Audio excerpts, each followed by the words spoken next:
salaamaaleykum sunu mbokku internet yi tey jii ñuy feetal ci àdduna wërngal këpp bés bi nga xam ne moom la ñu jagleel nit ñi am feebaru xel fii ci Sénégal nag yëngu-yëngu yi bëri nañu waaye tey dañ leen indil koo xam ne dañoo bëgg ngeen xamanteek moom koo xam ne liggéeyam ci wàllu bâtiment la loolu moo tax ñu fekk ko ci chantier bi muy nekk waaye ci dundaam dafa am place bu am solo boo xam ne daf ko jagleel ñi nga xam ne dañoo amee feebaru xel tey jii nag ñu indil leen ko ngir rek wanat leen ak moom ngir ngeen xam ne dëkk bi am na ñuy def te yàlla tax am na ñoo xam ne jël nañu ñi ñëpp di daw boole leen ci seen bopp Ibrahima Seck lay wuyoo ñu bàyyi ko mu nuyoo ak yéen Ibrahima asalaamaaleykum. maaleykum salaam wa rahmatulah soxna si nuyu nañ ñëpp nuyu nañ it ñi leen déglu ak ñi leen di seetaan.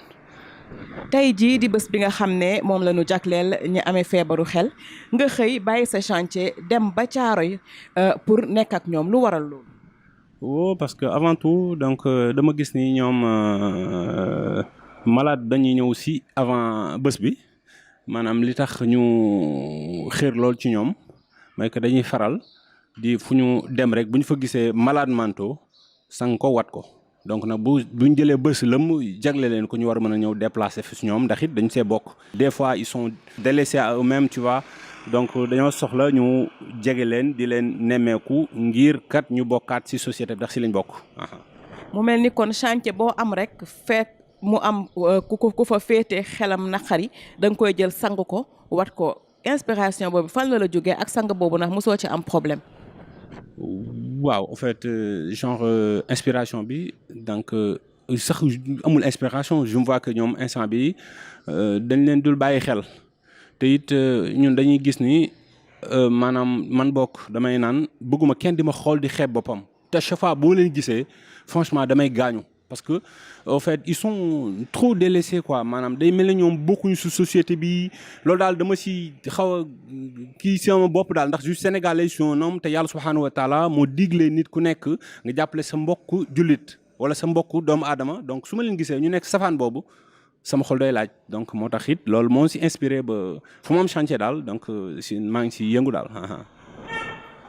sang bi. naka nga leen di approcher est-ce que di nga mën communiquer ak ñoom ndax am na ñoo xam ne yenn saa dañuy violent nan ngay def ba mën leen approcher ba mën leen sang parce que quand même c'est un geste très intime. waaw parce que en fait fu ñu am chantier rek xam nga chantier moom du durer chaque jour boo rombee si buntu fi muy toog rek nga noyal chaque jour di ko tenter parce que parfois da ngay def approche lu mat ay 1 mois mu soog a d'accord 2 mois comprendre nga mais nag di nga si fekk ay presque bu fekkee 50 lañ 12 yi ñooy normal comprendre nga te it comme it à chaque fois doo si day fekk nga liggéey ba wàcc wala nga am jour yoo liggéeyul nekk ci donc da nga si am ay problème mais nag ni la si yàlla di suturaale nag mooy ëpp franchement. mën nga ñu si nettali ay anecdote si ay échange yoo xam ni wax nañ la ko wala ay jëf yoo xam ni jëf nañ la ko yoo xam ne reetaanlu na wala yéeme na. waaw bi ci gën a reetaanlu maanaam sax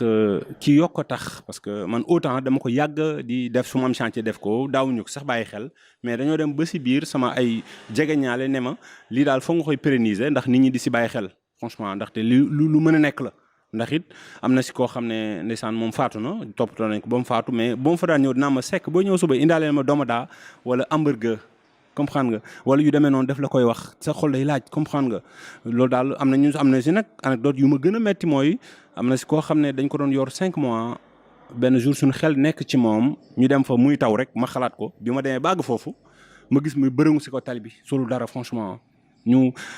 jël ko wër ci moom ay hôpital yu bëri ndeysaan ndeke feebar bi da ko mëne woon donc ba mu noppalu donc loolu moom touché nañ si trop ñoo tax pour ok en fait maanaam pour ñun ñu rendre ko hommage maanaam pour moom mu tëraay bu feex moo tax ñu ne lii duñ ko bàyyi ndax it kooku suñu xarit la woon SDF la woon malade mental la woon mais dañoo demoon ba mu bokk si ñun moo tax ñu ne fañ am chantier duñu bàyyi loolu. 31 décembre ma dem seeti benn SDF bu daan toog si buntu maanaam buntu bureau des passeports. Le 31 décembre ma toog def ma dara à minuit ma dem jënd hamburger pour partager ak moom ndax man it on m'appelle l'ami des SDF bi ma fa demee toog ñu toog boobu mu ne waa mais Seck xanaa amoo copine looy def fii ba heure bi comprendre nga loolu it kooku tam faatu na waaw ñu dañuy dem ba bokk si man daal franchement loolu la mu nekk lu ma touché waaw lu nekk lu ma touché. tey jii Caaroy ba nga fa nekkee ak ñoom ci bés bi ñu leen jagleel xëy na ñoom sax amuñu si conscience ban yëg-yëg nga am. waaw yëg-yëg bu rëy parce que ça le permet boo demee ñun ñoo lay approché sax nga woon ne maanaam ñoom soxla nañ loolu boo ñëwee duñu xaar sa nga leen ñooxu grand ça va ndékkaguma de tey suñu bës la ah maa di ngeen ñëw ñun kañ la ñuy ñibbi franchement parlant mais gars bàyyi fi weccit xam nga dañ lay ñooxu parce que lañ bokk waaw ñoom ñëpp parce que man dama naan ñu bëri seen xel sax demul mais nit ñi ñoo yóbbu seen xel war ñu leen a daw dañ leen war a dëkkal franchement jafewul approche moom du yomb mais nag maanaam ñooxu sa mbokk maanaam loolu dafa war neex ku ne franchement ñooxu sa mbokk jullit sa moroom franchement ndax it yàlla moo leen koy tag nattu wala àdduna dab leen mais ñun ñëpp xamuñu fu ñu mujjee moo tax rafetal di si am solo waaw. kon tey ban message ngay lancé autorité yeeg askan wi. waaye li may lancé mooy ku ci am mbokk wala ku gis parce que am na ñooy nag ñoom dañuy taxaw si mbedd mi dañuy tox wala ñu tooñ jàmbur wala genre moo leen ni tax ñuy nekk si mbedd yi nekk malade mental waxuma ñooñu mais am na ñooy suñ leen toppatoowee kat dinañ mën a nekk nit franchement ñu bàyyi si xel waaw parce que faj bi njëkk mooy dëkkal koo gis bu ko sànni wala nga koy kii quoi parce que on a tenté l'expérience fu ñu am chantier dans les régions fu nekk yàlla daf ñu suturaal ci loolu du ma ne à 40% dañ koy réussir donc loolu lu mën a nekk la da ngay jege nit rek mun la grand doo may 100 francs si approche boobu li mu lay ñaan nga jënd ko defal ko franchement après nag si nga amee li mu bëgg li may lancer daal mooy képp ku am franchement ku làqu wala nga gis ku sonn dimbali ko ndax soxla nañ ko lool ndax yàlla kat subhanahu wa taala moo digle loolu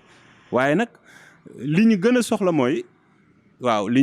mooy ñoon nañ leen utal centre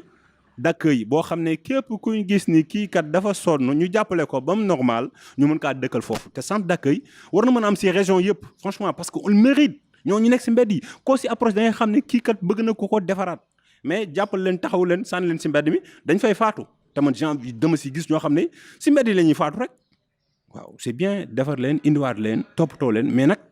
suñu leen defaroon ay centre d'accueil yaakaar naa dina gën a baax daal franchement.